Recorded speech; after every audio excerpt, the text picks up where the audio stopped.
May isang kwento. Pamilya. Isang pamilya na pumunta ng Baguio. Wow! Maulan-ulan.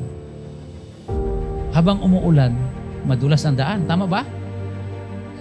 Eh, di nag-drive. Habang nag-drive yung sasakyan, nagulat sila. Nalaglag sa bangin yung sasakyan.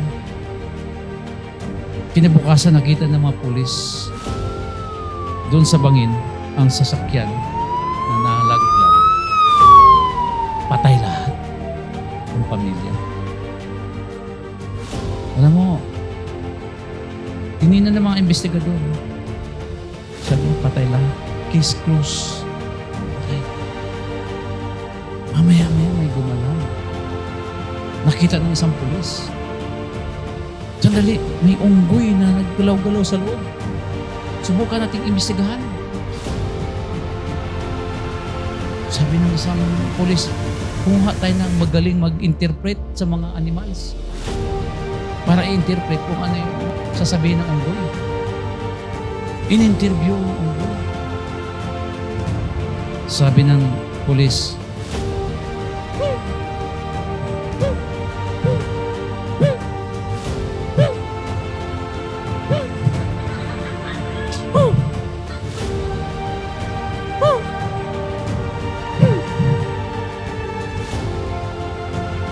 tinanong niya, anong ginagawa? Yung magkapatid. Kasi may magkapatid.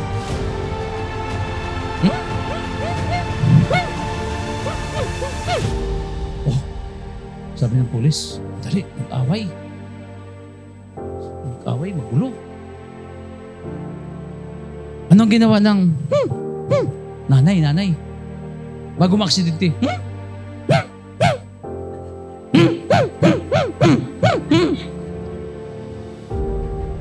Anong ginawa? Nagdadaldal. Kaya siguro aksidente.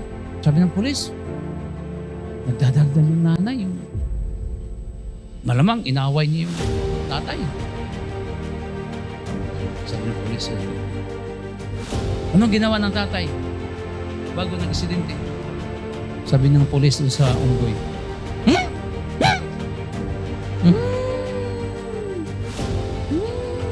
ano daw? Umiinom. Kaya siguro na-aksidente. Dahil lasing yung nagdadrive.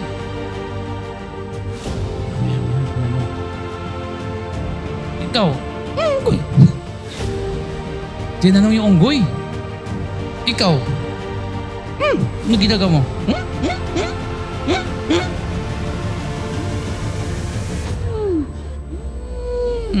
Ano ginawa niya? Siya ang nag-drive. Sabi ng pulis, kaya pala na-aksidente itong mga pamilya ito na nag-drive unggoy. Minsan may mga unggoy na nag-drive sa buhay natin. Unggoy. Hindi mo kaya yan. Bukuhan yan. Scam yan. Pyramiding yan. Record yan. Hindi kaya yaman dyan. Ang daming unggoy. Yung excitement level mo, tumigil.